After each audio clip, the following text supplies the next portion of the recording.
Masalahnya kita menganggap amal-amal ini adalah amal-amal yang ya biasa kok kita kerjain gitu ya. Tetapi muatan-muatan yang kita dapati dari hadis ini tidak kita terapkan secara optimal.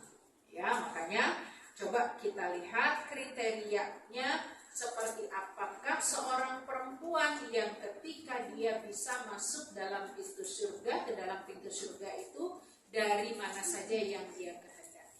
Yang pertama, boleh dikatakan sebagai kriteria kita sebagai perempuan, yaitu taat kepada Allah. Dalam bab apa? Sholat. Sholat 5 waktu, enggak disebut sholat macam-macam.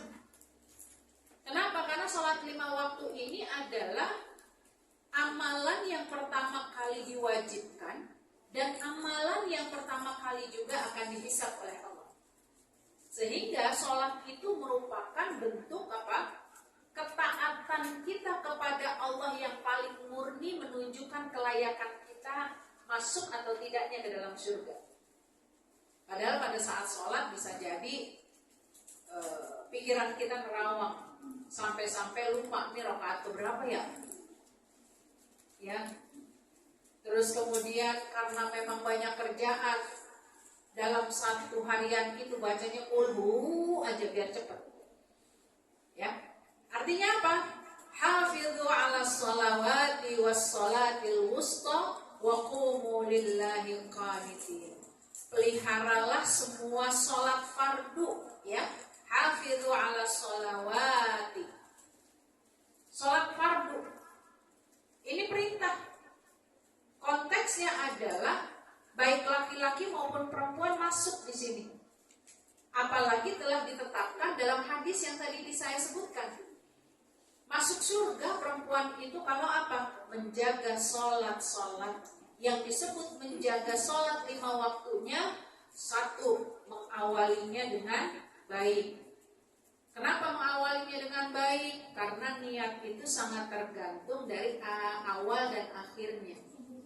Kalau kita memang meniatkan sholat 5 waktu itu terburu-buru dan lain sebagainya, akhirnya apa? Posisi kita tidak menghadirkan kehusyuan. Yang dibahasakan terburu-buru itu adalah ketika niat kita memang mengejar pekerjaan, tapi kita tidak meniatkan mengejar untuk menuntaskan ibadah sholat. Ya, karena itu para muslimah yang dirahmati Allah, jaga sholat 5 waktu kita. Dalam konteks 5 waktu ini merupakan standar.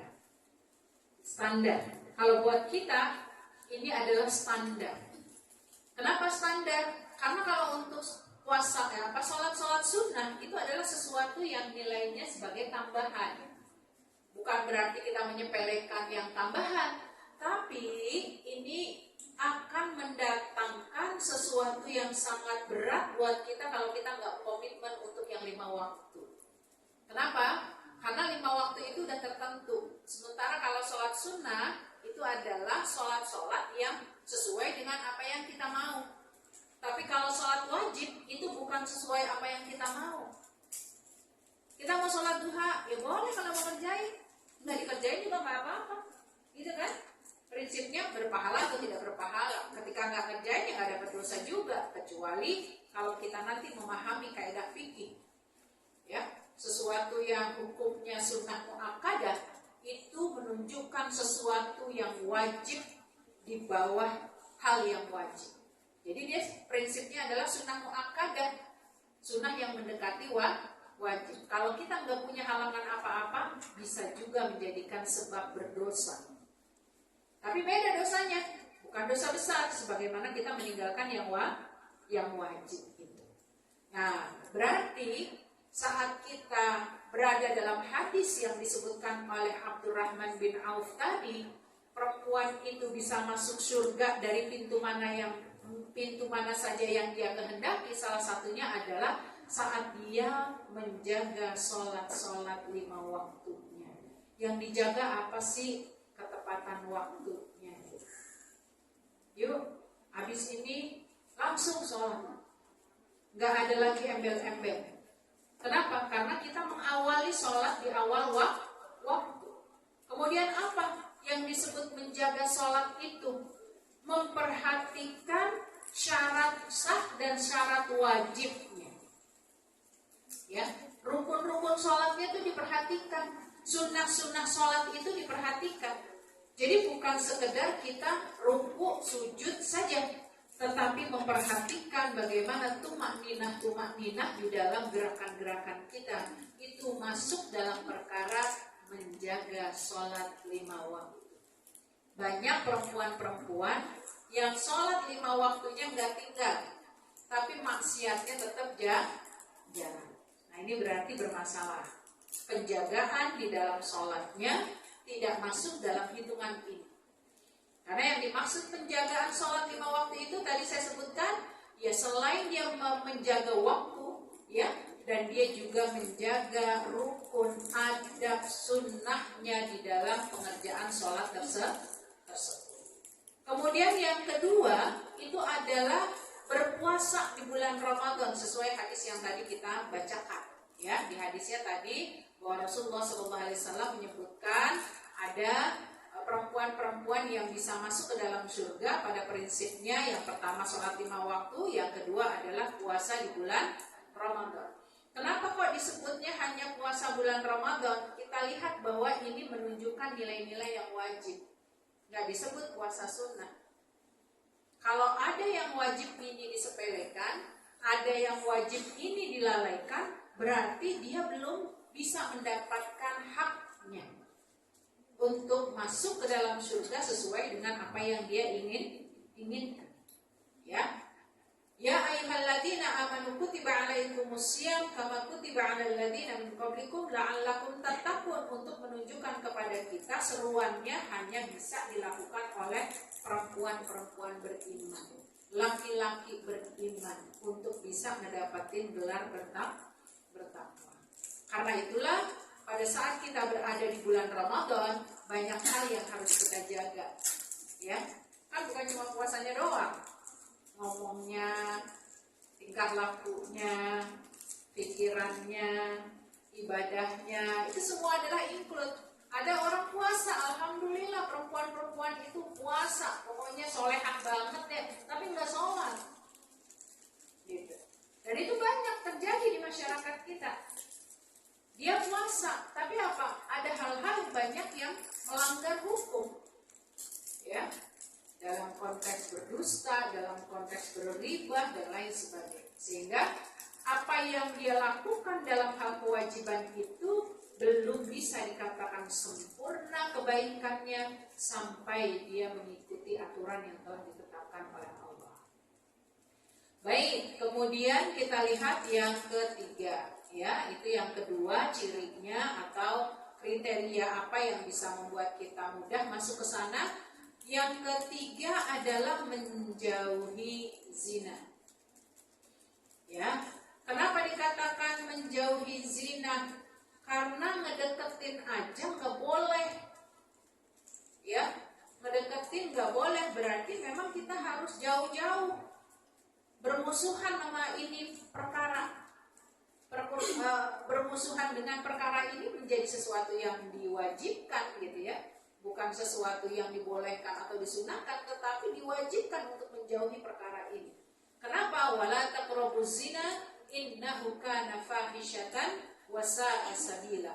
Dan janganlah kamu mendekati zina, karena sungguh itu adalah perbuatan keji dan satu perbuatan yang paling buruk.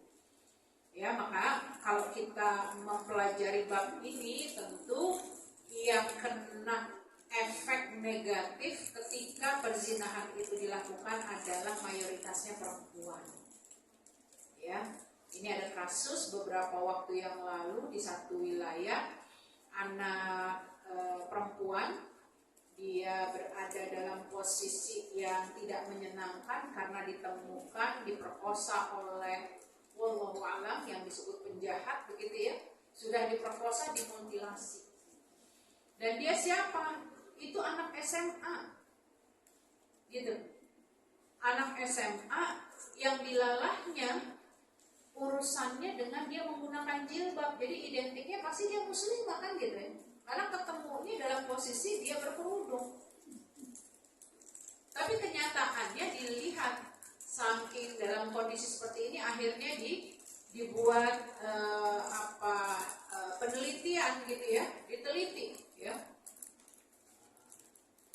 Ternyata si perempuan ini mengalami hamil yang kemudian minta pertanggungjawaban pacarnya nggak siap karena masih sama-sama SMA. Yang dilakukan adalah dibunuh ya pacar perempuannya ini. Untuk apa? Dia tidak mendapatkan tuntutan yang membuat dirinya bisa terbebaskan. Tapi ternyata dia bebas dari pernikahan, tapi dia tidak terbebas dari hukum. Bagi yang perempuan kalau sudah dalam kondisi seperti ini, dia akan mendapatkan dilema mati. Ya. Kenapa? Karena laki-laki itu seumur-umur nggak bakalan mengalami kehamilan. Tapi perempuan yang ketika dilakukan perzinahan kemudian mereka dalam keadaan subur keduanya, bisa terjadi kehamilan.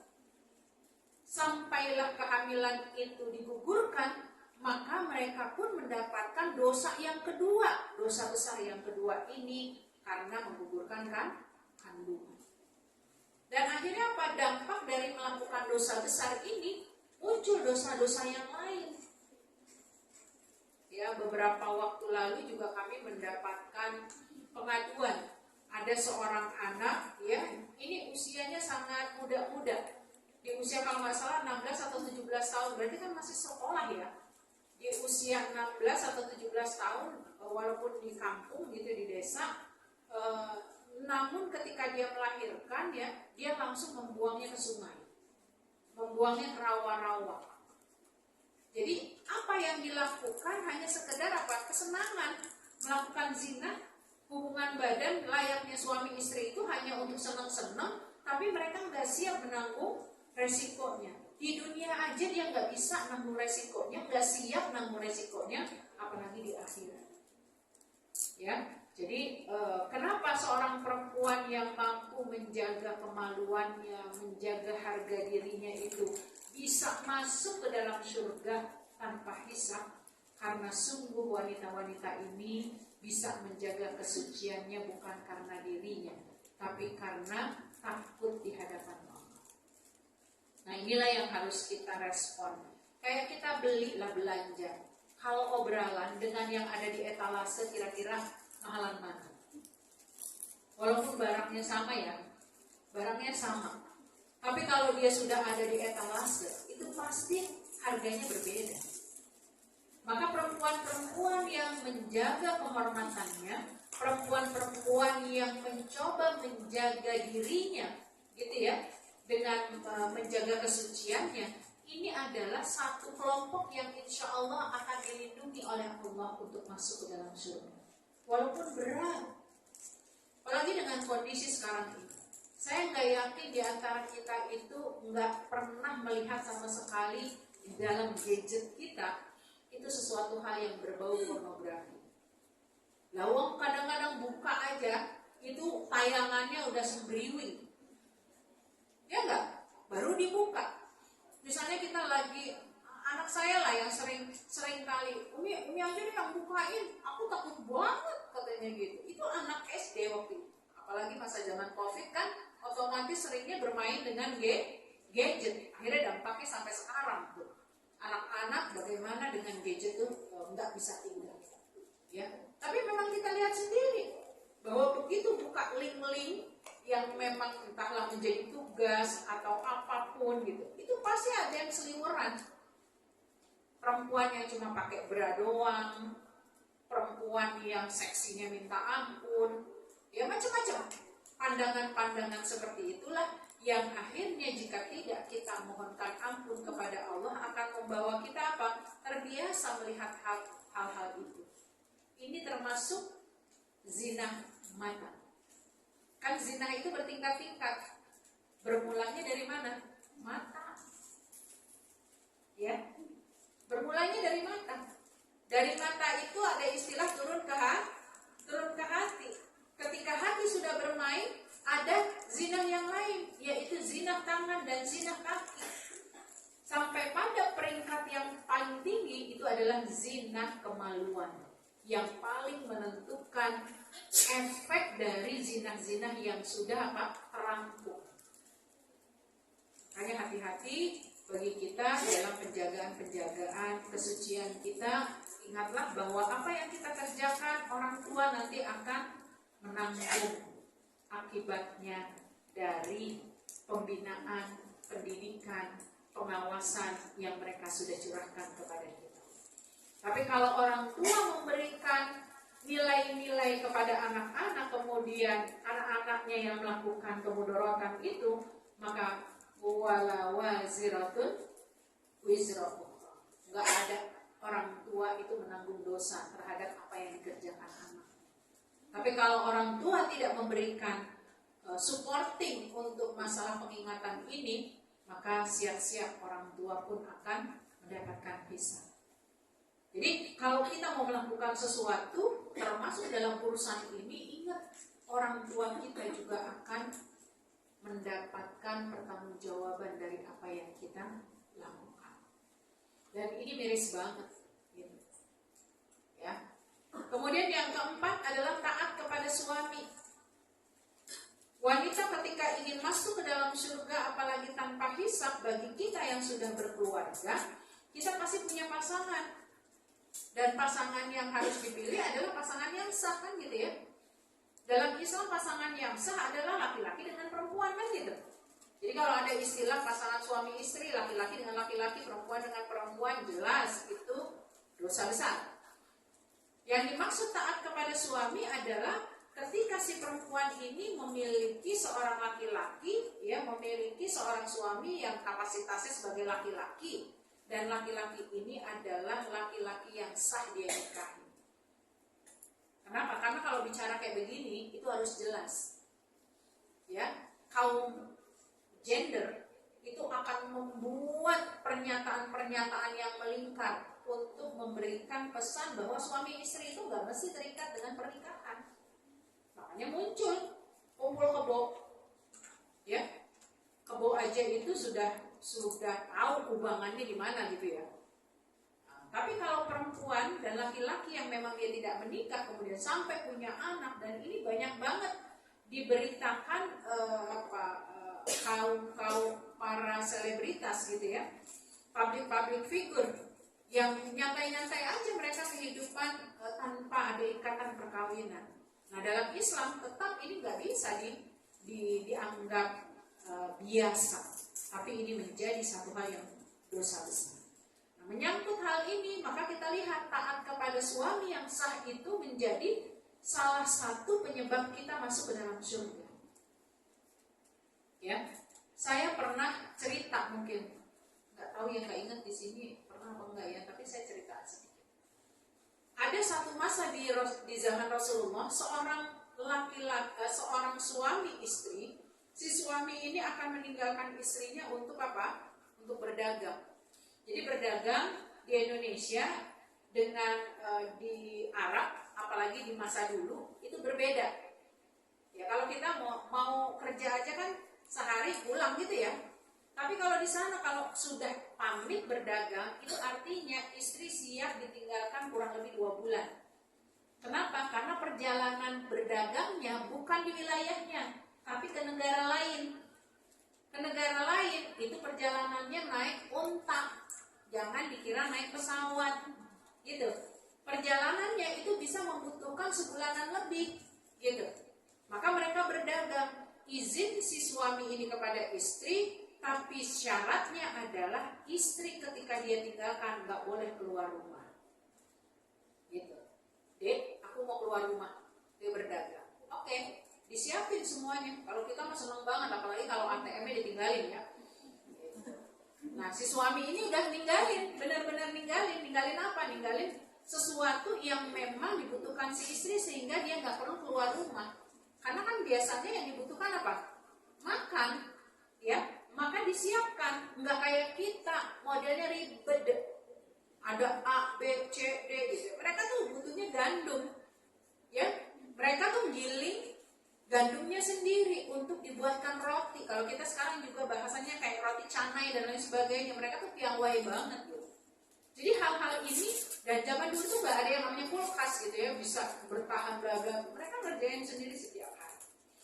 Apa yang terjadi ketika suaminya pergi, ada saudara dari si istri ini datang ke rumahnya. Yang gak boleh kan, si istrinya keluar rumah kan, nerima tamu, nggak ada omongan.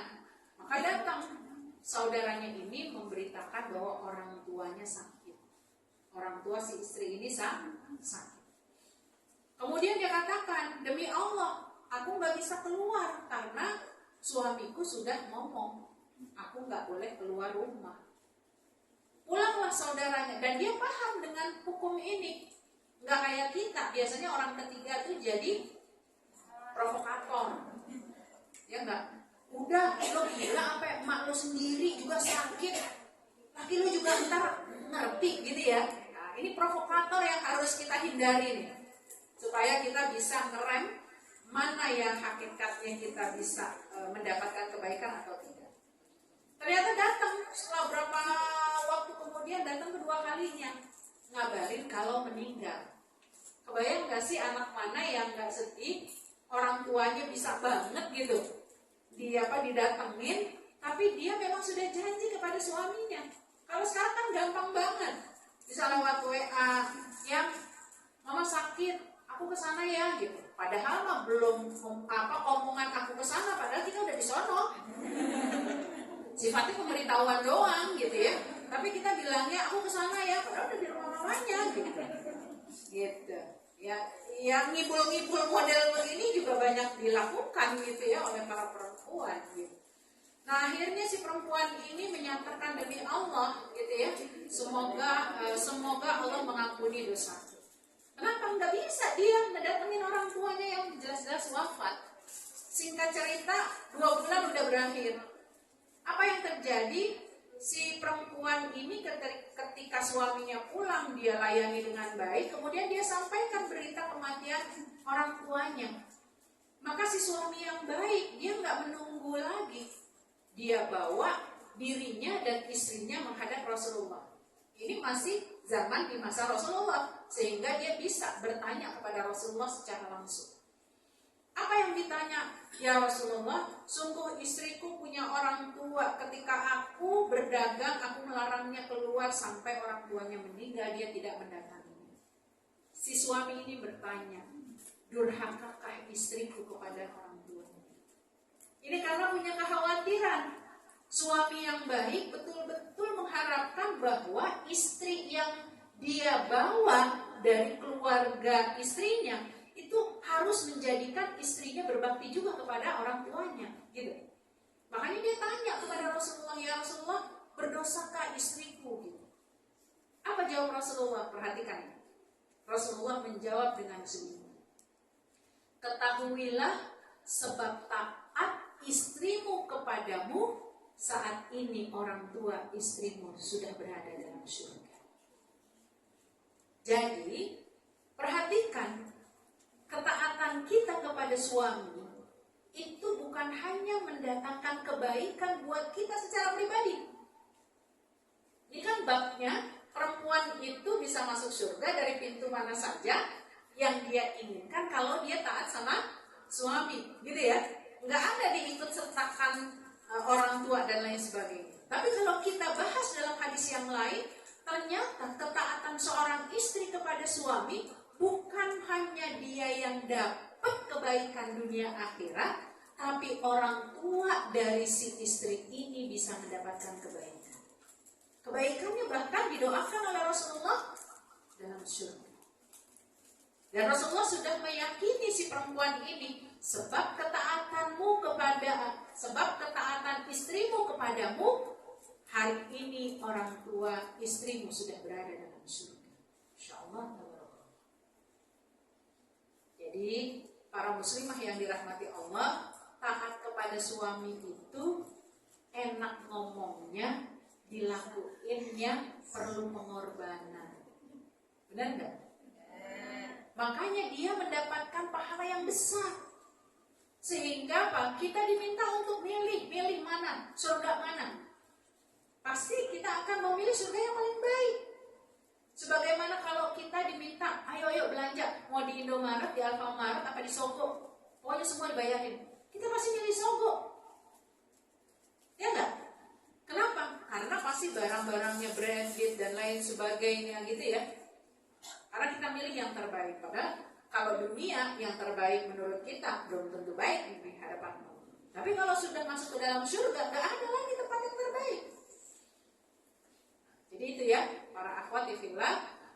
Dari Abu Hurairah menyebutkan bahwa dia berkata, qila Rasulullah sallallahu alaihi wasallam ayyun nisa khairun, qala allati tasrahu idza nazara wa tuti'uhu idza amara wa la tukhalifuhu fi nafsiha wa maliha bima yakrahu. Pernah ditanya kepada Rasulullah sallallahu alaihi wasallam, siapakah wanita yang paling baik? Maka Rasulullah SAW menjawab, yaitu yang paling menyenangkan jika dilihat suaminya. Jangan sampai suami senang melihat perempuan lain. Kenapa? Karena kita di rumah buluk-buluk. Waktu pacaran aja cakep-cakep mau keluar. Tapi begitu udah nikah, ya, dan lain sebagainya, kondisi rumah begitu ya, kita menampilkan diri kita seperti apa? Mbok. Makanya di sini disebutkan wanita yang paling baik itu adalah yang menyenangkan ketika dilihat suami. Ya, saya punya teman itu suaminya nggak demen banget kalau istrinya bermake up. Padahal istrinya maksud hati apa? Pengen bercantik-cantik di depan suami, gitu kan? Nah, kalau memang suaminya nggak demen istrinya di model-modelin kayak apapun, ya udah berarti kita apa adanya aja. Jangan sampai kita mengikuti edisi kita ketika kita sudah apa? Bersuami. Karena yang kita perlihatkan yang paling pantas adalah kepada pasangan kita, bukan kepada orang lain. Ya, seperti itu. Nah, kemudian dari hadis ini kita bisa lihat ya. Apalagi mentaati suami jika diperintah. Selama apa? Perintah suami itu tidak ada sama sekali hal yang membawa mudorot. Gitu ya. La ta'atan li makhluqin fi ma'siyatillah. Enggak boleh kita taat kepada makhluk ketika dia mengajak kepada kita apapun untuk hal bermaksiat kepada Allah. Orang tuakah, suamikah, gitu ya, itu enggak boleh. Ya, enggak usah diturutin. Contoh, mohon izin. Ada beberapa kasus yang kami tangani, ya saya tangani bersama suami. Ada yang memberikan informasi istrinya sampai nangis-nangis ke rumah menceritakan apa? Kenapa? Karena suaminya tuh udah pengen banget menyetubuhi istrinya secara normal sih nggak ada masalah ya, bahasa mendatangi istri yang halal kan sah gitu ya, bahkan bisa menjadi pahala. Tapi suaminya ini pengen banget kalau mau melakukan hubungan badan tuh lewat dubur gitu. Nah, sementara dalam Islam itu sesuatu yang diharamkan. Nggak boleh juga, dua hal yang dilarang dalam Islam. Nggak boleh mendatangi istri itu lewat depan ketika apa? Perempuannya sedang menstruasi, atau lewat belakang, yaitu dubur. Ya, itu nggak boleh. Bukan hanya pas menstruasi kalau dubur, tapi dalam setiap waktu.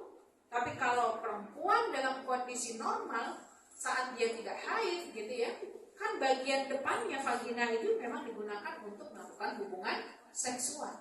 Tapi ketika dia sedang menstruasi, Allah dan Rasulnya melarang laki-laki mendatangi perempuan lewat depan. Gitu. Nah, ini bentuknya ketaatan gitu ya. Jadi mentaati suami juga dalam tanda petik ada aturan. Bukan berarti suami punya mentang-mentang punya wewenang itu kemudian dia bisa seenaknya gitu ya. Selama itu bukan ada hal yang menjerumuskan kepada kemaksiatan, maka tetap kita ikuti. Tapi jika itu mengandung kemaksiatan, maka tugas kita lah untuk mengingatkan. Gitu ya. Kemudian tidak menyelisihi suami. Ya, menyelisihi suami ini maksudnya apa? Kadang ini tipikal kita ya, perempuan ya, orang lain itu belum selesai ngomong, kita harus robot. Saking apa? Kita ingin membela pendapat kita. Padahal bisa jadi suami kita lagi ngomong, belum selesai nih, tapi udah kita nyerobot. Gitu. Nah, itu satu hal yang diwanti-wanti di dalam hadis ini agar apa? Kita menjaga performa suami dan diri kita, izzah kita juga sebagai seorang istri. Biarkan ada masalah. Giliran kita suami motong misalnya, kita nggak demen banget. Nah, kita menganalogikan apa yang tidak nyaman pada suami juga harus kita paham, gitu ya. Kemudian jaga ya harta suami, itu juga merupakan bagian yang harus diperhatikan. Kemudian yang kelima, senantiasa membaca Al-Quran. Jadi wanita yang boleh dikatakan masuk ke dalam pintu surga, yang memang dirindukan surga, yang dipengenin surga gitu ya, ditunggu-tunggu di dalam surga itu, wanita yang setiap harinya gak pernah lepas dari membaca Al-Quran. Jadi kalau kita sudah membiasakan sehari membaca Al-Quran, mau habis maghrib, mau habis subuh, karena 2 waktu ini yang paling baik. Tapi kalau kita nggak bisa di 2 waktu yang paling baik itu, dimanapun, kan kita ada masa rehat gitu ya. Dari Senin sampai Jumat kan kita ini kerja, nggak ada waktu, berangkat udah subuh misalnya begitu. Maka ketika rehat kita harus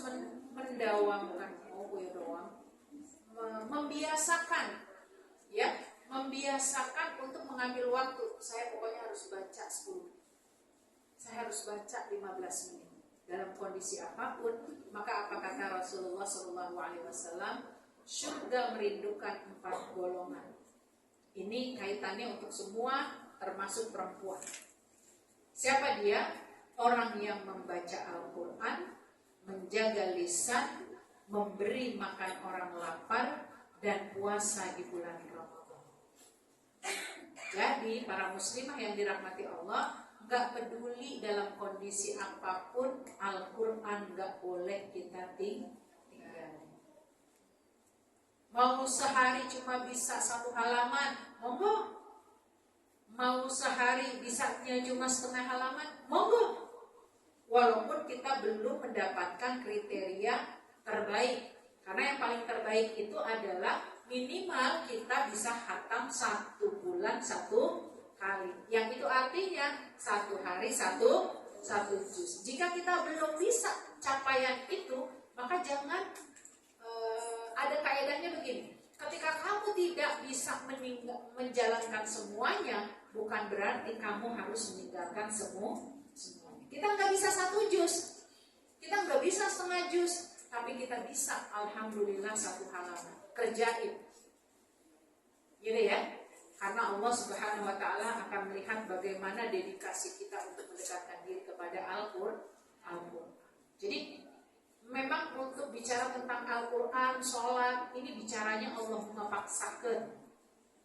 Nggak bisa kita menganggap tardeh gitu ya. Tapi memang harus Allah memaksakan, dipaksakan. Baik, yang keenam adalah menjaga lisan untuk kebaikan. Ya, ini masuk include dalam hadis yang kelima tadi, yaitu surga merindukan 4 golongan, yaitu mereka yang menjaga lisannya. Gitu. Nah, bicara tentang lisan, yang paling pedes kan omongannya perempuan. Jarang laki-laki ngerumpi, kalaupun ada, itu nggak akan sebanyak kita perempuan. Makanya di sini bab perempuan yang perlu dijaga selain faraj adalah lisannya. Karena lisan kita sering mengobrol sesuatu yang gak pandang bulu dengan orang di depan.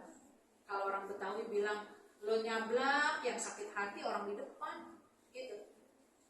Ya, kadang kita nggak mikir ngomong itu, tapi dampak dari kita berbicara yang tidak baik itu menyebabkan orang yang mendengar sakit hati. Gitu. Ya, karena itu jaga lisan kita, karena lisan ini menjadi salah satu peluang bagi perempuan masuk ke dalam neraka atau surga. Ya, bisa masuk neraka, bisa masuk surga. sebab menjaga lisan. Kenapa kita berhadapan dengan orang yang tidak kita sukai atau berbeda pendapat gitu ya? Bisa kita ucapkan dengan orang yang berbeda pendapat dengan kita itu dengan kata-kata yang baik, kan begitu?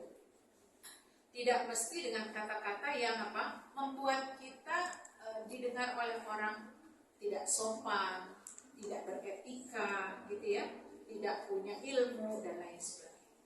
Gitu, ya.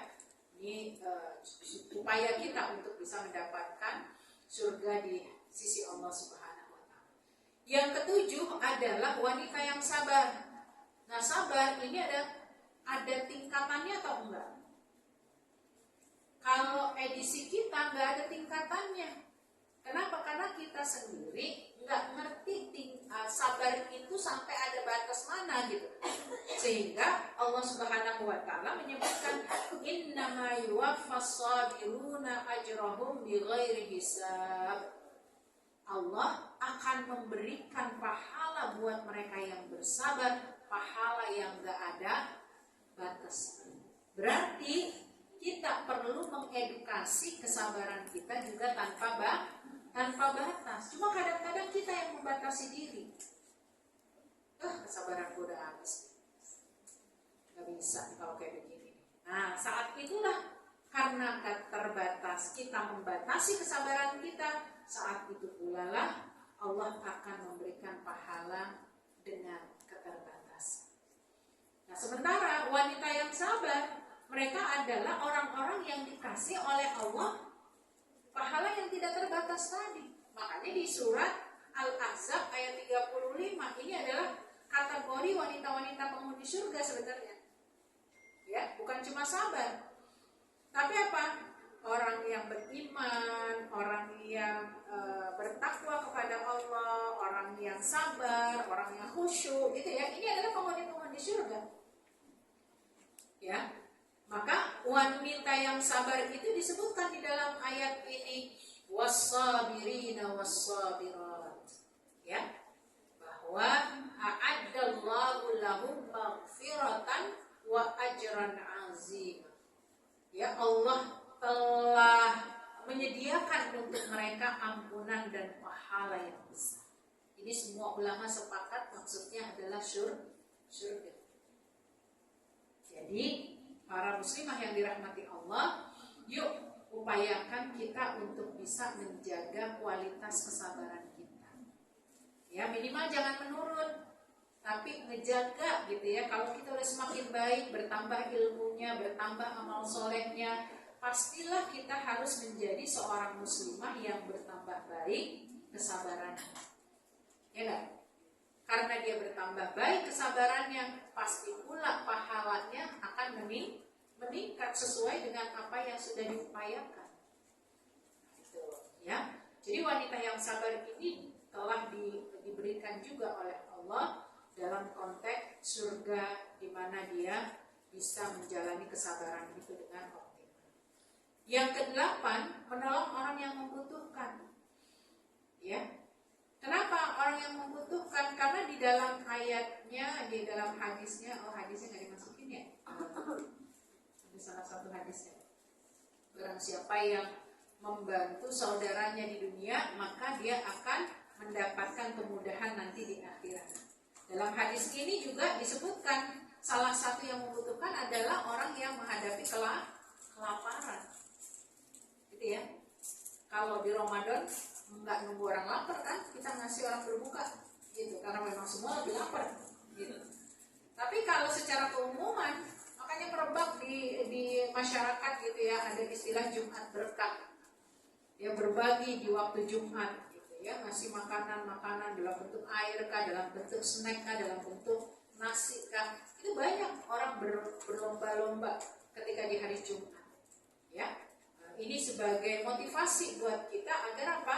Saat berada di dalam kesulitan, semoga Allah akan memberikan juga kemudahan bagi kita ditolong oleh orang lain.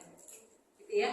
Karena hakikatnya saat kita membantu orang lain, Allah akan beri kemudahan buat kita urusan dunia dan akhirat. Begitu. Kemudian yang ke-9 adalah sesungguhnya seorang ya, maafin ya, seorang mukmin ketika berbaik sangka kepada Allah, maka dia akan memperbaiki amal. Ya, jadi masya Allah dibantu kita selalu dengan saat kita bukannya ada 10 ya,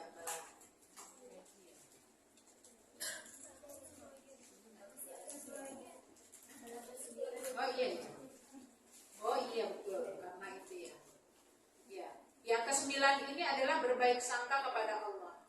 Kalau kita berbaik sangka, apa kata Allah Subhanahu wa taala dalam hadis qudsinya? Ya, ana inda dhanni 'abdi bih. Aku berada pada prasangka hamba-hambaku.